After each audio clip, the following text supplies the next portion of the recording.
Okay, I pulled up here to my first maple tap on this side of the property, and you can see when we had a front blow in last night, we got some snow and stuff here this morning. Even though the sap's running pretty good, you can see it didn't give up much last night. So that's just something, when you get weather changes, you'll notice the trees will turn on and turn off. And you know, when you get like 2 or 3 sunny days in a row, that's when you'll get a whole lot of sap, which is what just happened, which is why I'm about done, because I've got a lot of sap here. But I'm getting ready to plug this hole, and this is one of the advantages of using this little 1/4 inch tubing. You still can get a lot of sap. It doesn't do any harm to the tree, really. The tree won't repair. We'll come back in a year and this will all be healed over. So all I'm going to do is, I don't get too picky. I'm going to walk up. This is actually a red maple right here. I'm just going to cut this off, shave it down, and whack it into the tree.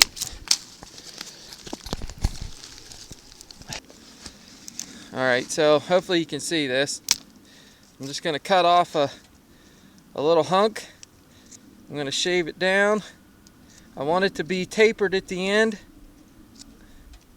the best as possible. I'm going to try and blunt that end off as best I can.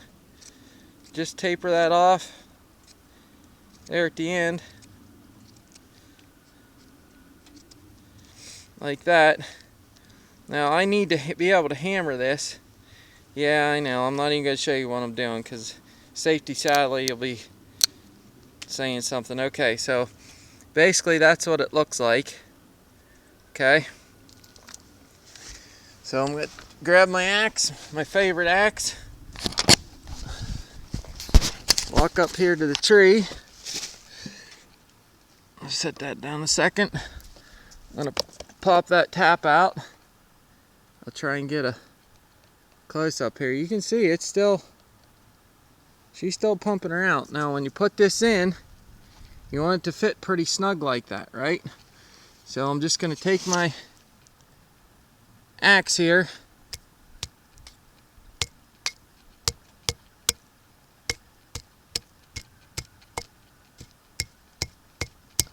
tap that in there the best I can. Now, the tree's still going to leak some sap. Do not be concerned about that. It is not going to hurt a thing. Like I said, by the springtime next year, that'll be completely healed over, and I'll move my tap down here somewhere. I wanted to do a quick little video or clip on this. If you're just getting started on this, make sure that you plug your tap holes, because you know, trees are very much like humans. They have a skin, and this is an open wound.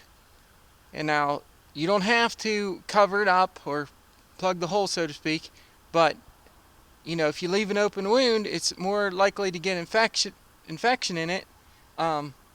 So just take your time. I know it's, you know, it takes a little bit of effort or whatever, but make sure you plug all your holes. It'll definitely help the tree out long term. Now this tree here, I had a kind of a hard time finding the hole. So what you do is just walk over your tree, and there's always a wet spot. You can see right here, wet spot. So just follow your wet spot up till you find the hole, and then plug it. Welcome back, everybody, to another episode of Crazy Days Homestead.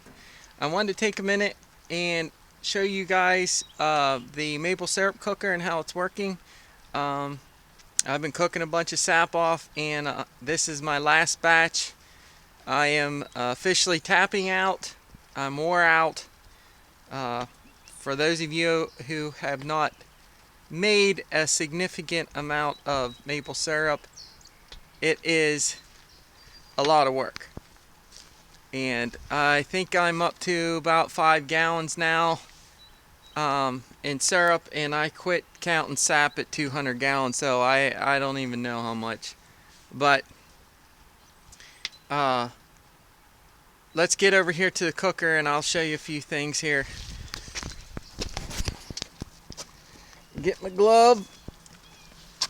Okay, so I ended up cutting a draft hole in the bottom. I just used I think a 4-inch hole saw and cut a hole in there.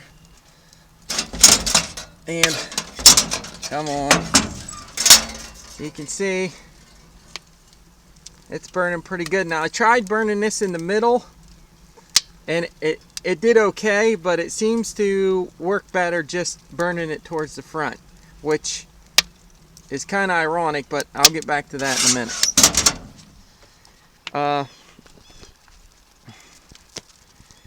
So you can see I've been cooking this off. I just keep adding sap to it, and I know you're not supposed to do that, whatever, but this is how I do it. It works fine for me. One thing I did want to tell you, let me go over here, get my little sieve here. If you don't have a divided pan that has a drain in it, and you're just doing it in a big pan like I am, okay? Well, either way it really wouldn't matter, but you don't want to leave a lot of foam on your sap, okay? It's not that it's going to hurt the sap in any way, but what it does is it inhibits evaporation.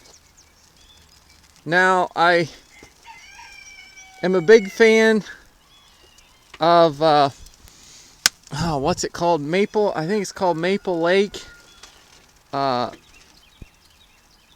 Maple Syrup Products. They make some really awesome cookers, but I just can't afford to buy one right now. I think they're very, very well priced for what you're getting, but even still, you know, this is a hobby, and I just kind of do it for fun, and when it's not fun anymore, I don't do it anymore. Comes around once a year, so you gotta do it while you can, but that'll help get some of the debris out of there too. But anyway, I think it's called Maple Lake Maple Syrup Products. They have an awesome product. They make cookers, they make cooktops, they make the full deal where you can get the burner, the cooktop, and everything. You can get a pre-warmer that sets up over here. Like, you can get all that stuff from it, and it looks like really good stuff. I've never tried it. I'd love to try it. Maybe one of these days I'll be able to afford to get one of their cookers. But I was watching one of their videos the other day, and they use canola oil as a anti-foamer. And that's fine. You know, I just don't like canola oil. And I don't think you should really have to put anything extra into your syrup. Well, that didn't work. I don't have a regular maple syrup filter, so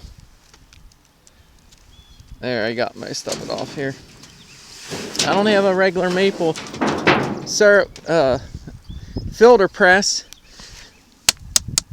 so I don't know, I just don't feel comfortable because I don't want any of that in my sap or my syrup. So to each his own, do whatever you want. I know they make some commercial, I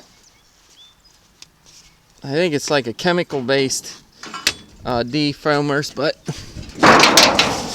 like I said, if you're I just try and keep it simple. That just helps hold some of the heat in. You know, keep it simple, enjoy it. If you don't enjoy it, then quit doing it. Okay, so on the Maple Lake products, they have a firebox. I forget what they call it, but basically when they make their cooker, they put the firebox way up front, insulation and fire brick on the sides and stuff. Okay, and then it's gravity. They have a gravity draft underneath the bottom. Same principle as what I have here. If I want to shut the draft off, you know, I just take a brick and set it up there like that, and then that closes off some of the draft. So I don't get too worked up about it. It's just something simple. But basically what they do is, so their firebox comes up the side, gets about, I don't know, 8-10 inches from the top, and they run it back this way, which makes sense to me after I use this fuel tank for the first time, because you're keeping a lot more of your heat up tight excuse me, against the cooker, which is what you want to do. You want to capture or push as much of that heat into the sap as you can for as rapid of evaporation as you can get.